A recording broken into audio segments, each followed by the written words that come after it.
Hello students, this is second part of your chapter number 5 fundamental unit of life. इसमें हमने इससे पहले वाले पार्ट में हमने बेसिक्स सेल के डिस्कस किए थे। Now we are going to discuss with cell shape, cell size and components of cell, right. तो सेल की जो शेप है ये वैरी करता है। Cells are of variable shapes and sizes. Their shape is according to function. जो cell का shape होता है उनके फंक्शन के अकॉर्डिंग होता है, राइट। किस टाइप के टिश्यू का सेल है और जो टिश्यू है जिसका सेल हम देख रहे हैं, जिसका सेल हम ऑब्जर्व कर रहे हैं, वो उसका फंक्शन क्या है। डिफरेंट टिश्यूज़ के डिफरेंट स्पेसिफिक फंक्शंस हैं, राइट। जैसे कार्डियक टिश्यू है, उसका अलग फंक्शन है, और लंग या लीवर या किडनी, इनके टिश्यूज़ के अलग टाइप के सेल्स होते हैं। नर्वस टिश्यू का अलग टाइप का सेल होता है। न्यूरॉन जो इलोंगेटेड बॉडी होती है जिसमें, राइट। सो हर टाइप के सेल का शेप अलग है। क्यों है? Depending upon its function. उसका डिफरेंट फंक्शन होगा, स्पेशलाइज्ड फंक्शन होगा। तो जिस स्पेसिफिक टिश्यू का हम सेल ऑब्जर्व करते हैं तो उस टिश्यू के, उस ऑर्गन के फंक्शन के अकॉर्डिंग सेल का क्या होता है, शेप होता है, साइज होता है, बिकॉज उनको उसी टाइप का फंक्शन करना पड़ता है। So their shape is according to the function. Generally cells are spherical but they may be elongated. जैसे नर्व सेल होता है इलोंगेटेड, लंबा होता है। ब्रांच्ड होता है, पिगमेंटेड या डिस्कोइडियल। डिस्कोइडियल आरबीसीज होते हैं, red blood cells. Spindle shape होते हैं मसल सेल्स, राइट। तो ये डिफरेंट टाइप के सेल्स के डायग्राम है। We are having different shapes, right. तो ये स्क्वायमिश एपिथेलियम का अलग टाइप के सेल्स होते हैं। वाइट ब्लड सेल के अलग टाइप के सेल होते हैं। ओवम स्पर्म जो है अलग टाइप के सेल्स हैं। बोन सेल अलग टाइप का होता है। नर्व सेल अलग टाइप का होता है। So these are the different shapes of different cells depending upon their difference in their function. Now cell size is variable depending upon the type of organism. जिस type का organism है उसी type का cell size होगा उसका, right. Microscopic organisms के cell size जो इतना छोटा होता है कि नहीं दिखता नेकेड आई से, ठीक है, उनका जो सेल साइज है वो 0.2 mm से 18 सेंटीमीटर तक वेरी करता है। Some of microscopic organisms are visible. कुछ माइक्रो ऑर्गेनिजम्स होते हैं जो विजिबल होते हैं, देख सकते हैं हम जिनको, राइट। जिनका सेल साइज है ये 0.2 mm से 18 सेंटीमीटर। तो size of a typical cell is in a multi cellular organism ranges from 20 to 30 millimetre. तो मल्टी सेलुलर ऑर्गेनिज्म की जो सेल साइजेज हैं वो 20 से 30 मिलीमीटर तक वैरी करते हैं। लार्जेस्ट सेल जो है वो ऑस्ट्रिच एग है। इसका 15 सेंटीमीटर का डायमीटर होता है और 8 सेंटीमीटर जो है डायमीटर विदाउट सेल है। मतलब शेल के साथ डायमीटर है 15 सेंटीमीटर और विदाउट शेल जो डायमीटर है वो 8 सेंटीमीटर का है। ये जो है विदाउट सेल नहीं, विदाउट शेल, राइट। यहाँ पे विदाउट शेल लिखा है, ये सेल नहीं लिखा है, शेल है, राइट। सो शेल के साथ है डायमीटर 15 सेंटीमीटर और विदाउट शेल है 18 सेंटीमीटर। किसका? ऑस्ट्रिच एग का। तो ostrich egg is the largest cell known in the world, right. The longest cell is nerve cell. जो सबसे लंबा सेल होता है वो नर्व सेल होता है। नर्व सेल का 1 मीटर तक होता है, लेंथ होती है। और स्मॉलेस्ट सेल जो है वो माइकोप्लाज्मा है। ये एग्जाम्पल है, जिसे PPLO कहते हैं, right. Smallest cells so far are PPLOs, जिन्हें कहते हैं माइकोप्लाज्मा, राइट। जिनका जो मेजरमेंट है वो 0.1 मिलीमीटर्स डायमीटर में है। ह्यूमन एग जो होता है वो कितना होता है? 0.1 मिलीमीटर इन डायमीटर। मतलब जो ओवम है, राइट, ओवम की बात हो रही है। ह्यूमन एग मतलब ओवम जो फर्टिलाइज होता है, राइट, जाइगोट फॉर्म करने के लिए, ठीक। कंपोनेंट्स ऑफ सेल में क्या क्या आता है? कंपोनेंट्स ऑफ सेल में प्लाज्मा मेम्ब्रेन, न्यूक्लियस और साइटोप्लाज्म, ये 3 मेन कंपोनेंट्स हैं। प्लाज्मा मेम्ब्रेन के ऊपर सेल वॉल भी होती है। किस में? प्लांट सेल्स में। प्लांट्स में होती है सेल वॉल और एनिमल सेल में सेल वॉल एब्सेंट होती है। तो मेनली ये तीन जो हैं वो कॉमन कंपोनेंट्स ऑफ सेल होते हैं, प्लाज्मा मेम्ब्रेन, न्यूक्लियस और साइटोप्लाज्म। तो there is an occurrence of division of labour within a cell.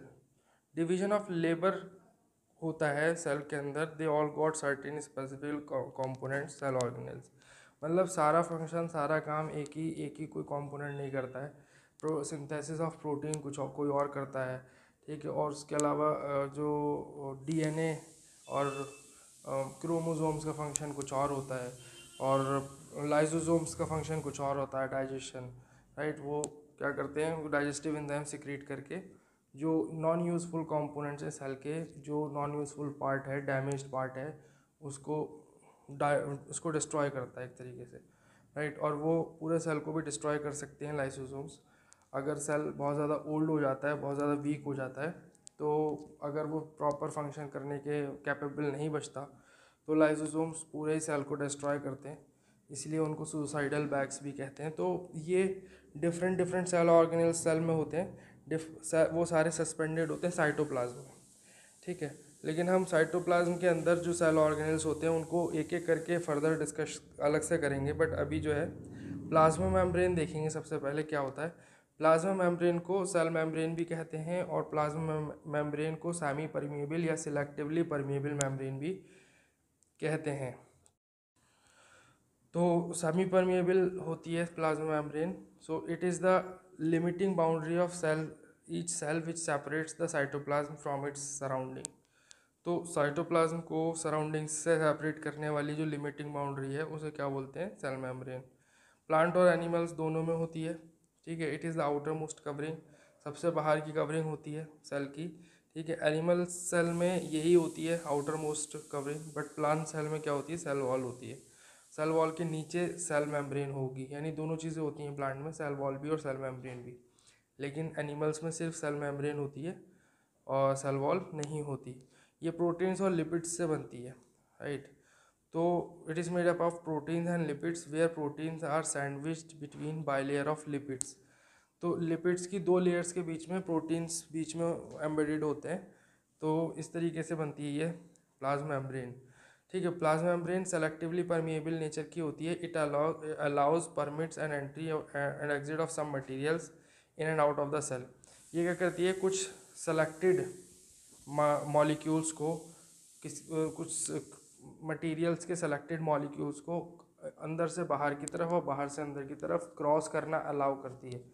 मतलब अकॉर्डिंग टू कंसंट्रेशन मॉलिक्यूल्स किसी सब्सटेंस के बाहर से अंदर भी जा सकते हैं सेल में, और सेल से बाहर भी आ सकते हैं, depending upon the concentration, right. जो कॉन्सेंट्रेशन ग्रेडियंट होगा उसके अकॉर्डिंग डिपेंड करता है कि वो अंदर से बाहर जाएंगे या बाहर से अंदर आएंगे। फॉर एग्जांपल, अगर कॉन्सेंट्रेशन अंदर की तरफ ज़्यादा है किसी मॉलिक्यूल का, या किसी सब्सटेंस के जो मॉलिक्यूल्स हैं वो अंदर की तरफ हायर कॉन्सेंट्रेशन में है, तो वो आउटर एनवायरनमेंट में इजीली उस सेलेक्टिवली परमिएबल मेम्ब्रेन को क्रॉस करके जा सकते हैं, राइट।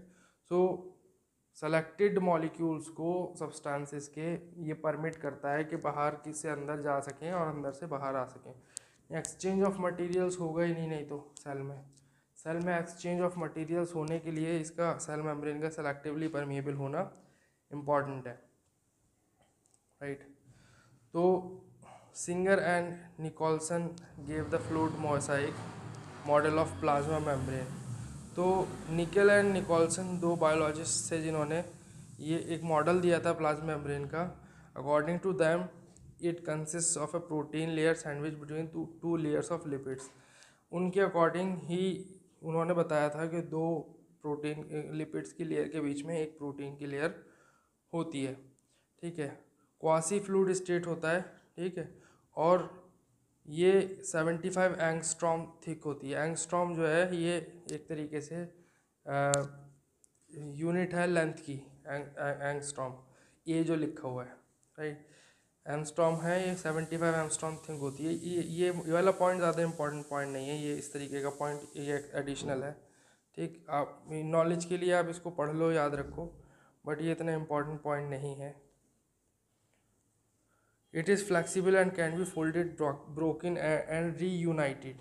ये फ्लेक्सिबल होती है, ठीक है, फट भी सकती है, रप्चर हो सकता है, फोल्ड हो सकती है, और दोबारा से ये रिपेयर हो सकती है, दोबारा से ये सिंथेसाइज की जा सकती है, ठीक है। बायोजिनेसिस प्रोसेसेस का ये सिंथेसाइज भी हो जाती है। रप्चर हो गई है, फट गई तो, right. Now functions of plasma membrane, इसका फंक्शन क्या होता है? मॉलिक्यूल्स को आउटसाइड से इनसाइड एंड इनसाइड से आउटसाइड उसका मूवमेंट अलाउ करती है, और सारे कंपोनेंट्स को, सारे सेल के मटेरियल को बाउंडेड करके एक तरफ एक यूनिट के में बांध के रखती है, right. It helps in maintaining the distinct composition of the cell, right. ये मेंटेन करती है डिस्टिंक्ट कंपोजिशन को सेल के, मतलब दूसरे बाहर के इन्वायरमेंट से अलग करती है सेल के कंपोनेंट्स को, ठीक है। प्लाज्मा मेम्ब्रेन को किस तरह क्रॉस करते हैं मॉलिक्यूल्स? तो दो तरीके से क्रॉस करते हैं, या तो डिफ्यूजन से या ऑस्मोसिस से। डिफ्यूजन में क्या होता है? डिफ्यूजन में परमिएबल सेमी परमिएबल मेम्ब्रेन की ज़रूरत नहीं होती, ठीक है। ट्रांसपोर्टेशन ऑफ मॉलिक्यूल्स जो है वो सेमी परमिएबल के बिना ऐसे ही एक हायर कॉन्सेंट्रेशन के रीजन से लोअर कॉन्सेंट्रेशन के रीजन की तरफ मूव करते हैं, इसे बोलते हैं डिफ्यूजन, ठीक है। सॉल्वेंट और सॉल्यूट दोनों, सॉल्यूशन में दो चीज़ें होती हैं, सॉल्वेंट एंड सॉल्यूट। तो कोई भी मॉलिक्यूल्स ना, या तो सॉल्वेंट के या सॉल्यूट के, किसी के भी मॉलिक्यूल्स जिस रीजन में उसका कॉन्सेंट्रेशन ज़्यादा है उस रीजन से जिस रीजन में कॉन्सेंट्रेशन कम है उस तरफ अपने आप ही मूव करते हैं। That movement is known as diffusion. और ऑस्मोसिस में क्या होता है? सिर्फ सॉल्वेंट पार्टिकल्स मूव करते हैं। सॉल्वेंट ज़्यादातर केसेस में क्या है? वाटर होता है। तो वाटर का मूवमेंट, अगर वाटर सॉल्वेंट है तो हायर कॉन्सेंट्रेशन ऑफ वाटर से लोअर कॉन्सेंट्रेशन ऑफ वाटर की तरफ, या हायर कॉन्सेंट्रेशन ऑफ सॉल्वेंट से लोअर कॉन्सेंट्रेशन ऑफ सॉल्वेंट के रीजन की तरफ पार्टिकल्स ऑफ या मॉलिक्यूल्स ऑफ सॉल्वेंट मूव करते हैं। सॉल्यूट पार्टिकल मूव नहीं करते, ठीक है। और ओस्मोसिस में चाहिए सेमी परमिएबल मेम्ब्रेन। डिफ्यूजन में सेमी परमिएबल मेम्ब्रेन की ज़रूरत नहीं होती है, ठीक है। तो equalises the concentration of two solutions, तो दोनों में क्या होता है? इक्विलिब्रियम मेंटेन करने की कोशिश होती है। मतलब ऑस्मोसिस और डिफ्यूजन होता ही इसीलिए कि इक्विलिब्रियम मेंटेन हो जाए, यानी कॉन्सेंट्रेशन इक्वलाइज हो जाए, बाहर और अंदर सेल के क्या हो जाए? कॉन्सेंट्रेशन एक हो जाए, तो ऑस्मोसिस रुक जाएगा। अगर कॉन्सेंट्रेशन सेम हो जाएगा तो ऑस्मोसिस होता है सेमी परमिएबल मेम्ब्रेन की प्रेजेंस में। तो ऑस्मोसिस के ही थ्रू सॉल्वेंट पार्टिकल्स क्या करते हैं? क्रॉस करते हैं मेम्ब्रेन को। समझ रहे हो? So this is what the difference between diffusion and osmosis. Diffusion में क्या होता है? मूवमेंट ऑफ सॉल्यूट्स और ions from higher concentration to lower concentration is called diffusion. It does not require energy, therefore it is called a passive transport. इसे passive transport कहते हैं, इसमें energy नहीं लगती, अपने आप ही हायर कॉन्सेंट्रेशन के रीजन से लोअर कॉन्सेंट्रेशन के रीजन की तरफ सॉल्यूट्स या आयंस मूव करते हैं। और ओस्मोसिस में क्या होता है? द मूवमेंट ऑफ सॉल्वेंट और water from higher concentration to lower concentration through a semi permeable membrane is called osmosis. Osmosis में सॉल्वेंट या वाटर हायर कॉन्सेंट्रेशन से लोअर कॉन्सेंट्रेशन की तरफ मूव करता है, क्रॉस करके सेमी परमिएबल मेम्ब्रेन को। तो ये कहलाता है ऑस्मोसिस। ऑस्मोसिस के अंदर क्या है? ऑस्मोसिस का रेट ज़्यादा होता है, फास्टर होता है, ऑस्मोसिस फास्ट प्रोसेस है, और डिफ्यूजन स्लो प्रोसेस है, right. Osmosis can also be called diffusion of solvents. तो इसे सॉल्वेंट्स का डिफ्यूजन भी कह सकते हैं। दो तरीके का ऑस्मोसिस होता है, एंडो ऑस्मोसिस और एक्सो ऑस्मोसिस। एंडो ऑस्मोसिस का मतलब है movement of solvent into the cell, मतलब सॉल्वेंट का मूवमेंट सेल के अंदर, वाटर अगर सेल में जाएगा तब जो प्रोसेस कहलाएगा वो एंडो ऑस्मोसिस कहलाएगा। एक्सो मतलब बाहर की तरफ निकलना, एग्जिट से आया एक्सो, एग्जिट होगा सॉल्वेंट आउटसाइड द सेल, तो उसको बोलेंगे एक्सो ऑस्मोसिस। तो यहाँ पे तीन टाइप का सॉल्यूशन होता है on the basis of concentration, एक आइसोटोनिक, एक हाइपोटोनिक और एक हाइपरटोनिक। तो हाइपरटोनिक, आइसोटोनिक और हाइपोटोनिक, ये तीन टाइप का सॉल्यूशन होता है। अगर ऐसा सॉल्यूशन जिसमें सेल को अगर हम डिप करें तो वो वाटर लूज़ कर दे, वाटर लूज़ करके श्रिंक हो जाए, यानी आउटसाइड द सेल जो है कॉन्सेंट्रेशन इतनी ज़्यादा है सॉल्यूट्स की कि सॉल्वेंट की कॉन्सेंट्रेशन अंदर सेल के ज़्यादा और बाहर कम हो रही है, तो सॉल्वेंट वाटर अगर है तो वाटर को लूज करेगा सेल, क्योंकि वाटर कहाँ जाता है, वाटर की हायर कॉन्सेंट्रेशन रीजन से वाटर के लोअर कॉन्सेंट्रेशन रीजन की तरफ मूव करता है सेमी परमेबल मेम्ब्रेन को क्रॉस करके। तो सेल की मेम्ब्रेन को क्रॉस करके सेल में से वाटर लॉस होगा, तो वाटर लॉस होने की वजह से सेल श्रिंक कर जाएगा। तो ऐसा सॉल्यूशन जिसमें सेल को डिप करने से क्या हो जाए, सेल का श्रिंकेज हो जाए, तो ऐसे सॉल्यूशन को बोलते हैं हाइपरटोनिक सॉल्यूशन। तो हाइपरटोनिक सॉल्यूशन में बी पार्ट में देख लो, बी पॉइंट में इसमें तो तीन टाइप का सॉल्यूशन है, आइसोटोनिक, हाइपरटोनिक और हाइपोटोनिक। आइसोटोनिक सॉल्यूशन में कॉन्सेंट्रेशन इक्वल होती है, सॉल्यूट की और सॉल्वेंट की जो कॉन्सेंट्रेशन है वो अंदर और बाहर सेल के बराबर होती है। मतलब जितना कॉन्सेंट्रेशन बाहर है उतनी कॉन्सेंट्रेशन अंदर है सेल के। तो उससे क्या होगा, जितना वाटर अंदर की तरफ जाएगा उतना ही वाटर मॉलिक्यूल सेम मूवमेंट पे बाहर की तरफ आ जाएंगे। तो वाटर का नेट अमाउंट जो है, नेट फ्लो जो है वो ज़ीरो रहता है। मतलब equal number of molecules of water या सॉल्वेंट अंदर से बाहर या बाहर से अंदर सेम टाइम पे जाते हैं, तो कोई भी श्रिंकिंग या कोई भी स्वेलिंग नहीं होती सेल में। तो ऐसे सॉल्यूशन को बोलते हैं isotonic solution. When the concentration of the solution outside the cell is equal to the concentration of cytoplasm of the cell, it is known as isotonic solution. जब कॉन्सेंट्रेशन इक्वल होती है outside the cell भी और cytoplasm में की भी cell के, तो इस सॉल्यूशन को आइसोटोनिक बोलते हैं। लेकिन अगर हाइपरटोनिक सॉल्यूशन की बात करें तो हाइपरटोनिक सॉल्यूशन में कॉन्सेंट्रेशन जो है सॉल्यूशन की ज़्यादा होती है बाहर की तरफ, right. When the concentration of solution outside the cell is more than the inside of the cell, concentration बाहर ज़्यादा होगी सेल में, सेल के बाहर, तो क्या होगा, वाटर की कॉन्सेंट्रेशन कम हो जाएगी। अंदर जो सेल के अंदर वाटर की कॉन्सेंट्रेशन है उससे सॉल्वेंट की कॉन्सेंट्रेशन, तो सॉल्वेंट की कॉन्सेंट्रेशन या वाटर की कॉन्सेंट्रेशन जब अंदर ज़्यादा होगी और बाहर कम, तो वाटर अंदर से बाहर की तरफ मूव करेगा, है ना। वो ऐसा कब होगा, जब कॉन्सेंट्रेशन जो सॉल्यूशन की है वो बाहर ज़्यादा हो। कॉन्सेंट्रेशन ऑफ सॉल्यूशन बाहर की तरफ ज़्यादा होगी तो वाटर मॉलिक्यूल अंदर से बाहर की तरफ मूव करेंगे और वाटर लॉस होगा सेल में, सेल वाटर लूज करेगा जिसकी वजह से श्रिंक हो जाता है सेल। ऐसे सॉल्यूशन को बोलते हैं हाइपरटोनिक सॉल्यूशन। और हाइपोटोनिक सॉल्यूशन में क्या होता है, हाइपोटोनिक सॉल्यूशन में कॉन्सेंट्रेशन सेल में अंदर ज़्यादा होती है, right. When the concentration of the solution outside the cell is less, बाहर की तरफ ज़्यादा ना हो, आउटसाइड द सेल लेसर होती है, तो साइटोप्लाज्म ऑफ द सेल की अगर कॉन्सेंट्रेशन ज़्यादा होगी तो जिसकी वजह से क्या होगा, वाटर मॉलिक्यूल बाहर से अंदर की तरफ आएगा, यानी एंडोऑस्मोसिस होगा, और क्या होगा, स्वेलिंग हो जाएगी सेल की, ठीक है। और कभी कभी सेल जो है ब्रस्ट भी हो जाता है इससे। तो ये तीन टाइप के सॉल्यूशंस हो गए, आइसोटोनिक, हाइपरटोनिक और हाइपोटोनिक।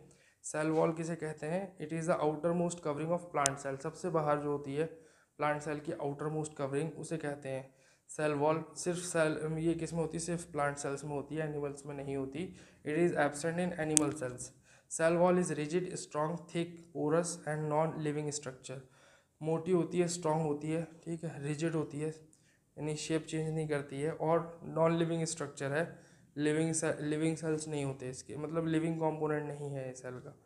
सो ये किससे है, ये किससे बनी है, सेल्यूलोज से बनी है, ठीक है। और हेमी सेल्यूलोसिस, राइट, ये मटेरियल है जिससे बनी होती है। Cell wall of two adjacent cell are joined by a layer called middle lamellae, ठीक है। ये मिडिल लैमिले से जुड़ी होती हैं। मिडिल लैमिला जो होती है दो एडजेसेंट सेल के बीच की लेयर को कहते हैं, right. Function of cell wall क्या होता है, डेफिनेट शेप प्रोवाइड करता है ना, और स्ट्रेंथ देता है, ठीक। और परमिएबल होता है, मतलब एंट्री ऑफ मॉलिक्यूल्स, अलग अलग साइज़ के मॉलिक्यूल्स क्रॉस कर सकते हैं उसको, ठीक है। It has the characteristics of repair and regeneration, repair हो सकती है और रीजनरेट हो सकती है, ठीक। न्यूक्लियस क्या होता है, सेंट्रल रीजन होता है जहाँ पे क्रोमैटिन मटेरियल होता है सेल का, ठीक है। Nucleus the most important cell organelle which directs and controls all the nuclear activities, all the cellular activities. तो जितनी भी सेलुलर एक्टिविटीज़ होती है उसको कंट्रोल करने का काम करता है न्यूक्लियस, इसीलिए इसको हेड क्वार्टर ऑफ सेल कहते हैं, ठीक है। रॉबर्ट ब्राउन ने इसे डिस्कवर किया था 1831 में। और यूकैरियोटिक सेल्स में वेल डिफाइंड न्यूक्लियस होता है, प्रोकैरियोट्स में क्या होता है, ये एब्सेंट होता है, वेल डिफाइंड नहीं होता, मतलब न्यूक्लियर मटेरियल ऐसे ही डिस्पर्स्ड होता है साइटोप्लाज्म के अंदर, क्योंकि न्यूक्लियर मेम्ब्रेन एब्सेंट होती है, right. It has double layered covering called nuclear membrane. इसमें डबल लेयर कवरिंग होती है जिसे न्यूक्लियर मेम्ब्रेन कहते हैं। न्यूक्लियर मेम्ब्रेन भी पोरस होती है जो मटेरियल्स को एक्सचेंज कर सकती है। मटेरियल्स बाहर से अंदर जा सकते हैं, अंदर से बाहर आ सकते हैं न्यूक्लियस में bye crossing nuclear membrane. Besides nuclear membrane, nucleus also contains nucleolus. Nucleolus होता है न्यूक्लियर मेम्ब्रेन के अलावा, राइट। और क्रोमैटिन मटेरियल इसके अंदर होता है, और substance field inside the nucleus is nucleolus.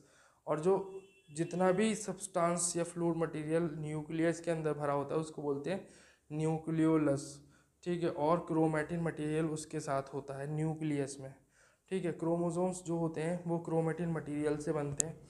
Chromatin material ही क्रोमोसोम्स में रॉड लाइक स्ट्रक्चर्स में कन्वर्ट हो जाता है at the time of cell division, right. और ये दोनों क्रोमोसोम्स और क्रोमैटिन मटेरियल डीएनए से बनते हैं। डीएनए होता है इनके अंदर जो हेरिडिटी इंफॉर्मेशन को स्टोर भी करता है, ट्रांसमिट भी करता है। यानी फादर से मदर से उनके ऑफस्प्रिंग में, उनके चाइल्ड में जो कैरेक्टर्स का ट्रांसफ़र होता है वो डीएनए की वजह से होता है, ठीक है। और ये बहुत इम्पॉर्टेंट इंफॉर्मेशन होती है किसके लिए, ग्रोथ और रिप्रोडक्शन के लिए, ठीक। और ये डीएनए उस हेरिडिटी इंफॉर्मेशन को इनहेरिट करने का काम करता है, यानी वन जनरेशन से नेक्स्ट जनरेशन में ट्रांसफ़र करने का काम करता है डीएनए। किसको, कैरेक्टरिस्टिक्स को, ठीक है, इनहेरिडिटी कैरेक्टर्स को।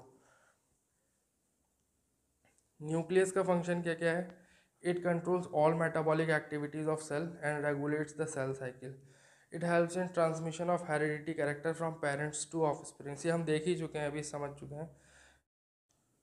न्यूक्लियस के बाद साइटोप्लाज्म देखेंगे। साइटोप्लाज्म क्या होता है, साइटोप्लाज्म डिस्कवर किया था किसने, कॉलिकर ने 1862 में। और इसके अंदर बायोसिंथेटिक एक्टिविटीज़ होती हैं। बायोसिंथेटिक एक्टिविटीज़ मतलब बायोसिंथेसिस से कोई भी सेल ऑर्गेनेल बन सकता है, कोई भी रिपेयर हो सकता है। ये सारी एक्टिविटीज़ जो है बायोजेनेसिस, ये सब किस में होता है, साइटोप्लाज्म में होता है। और साइटोप्लाज्म दो पार्ट्स में डिवाइड किया जा सकता है, एक साइटोसॉल है और एक सेल ऑर्गेनेल्स है। सेल ऑर्गेनेल्स तो endoplasmic reticulum, lysosomes, ribosomes, Golgi apparatus, ठीक है, ये सब आपको मालूम है सेल ऑर्गेनेल्स हैं। इनके बारे में हम बारी बारी पढ़ेंगे, ठीक।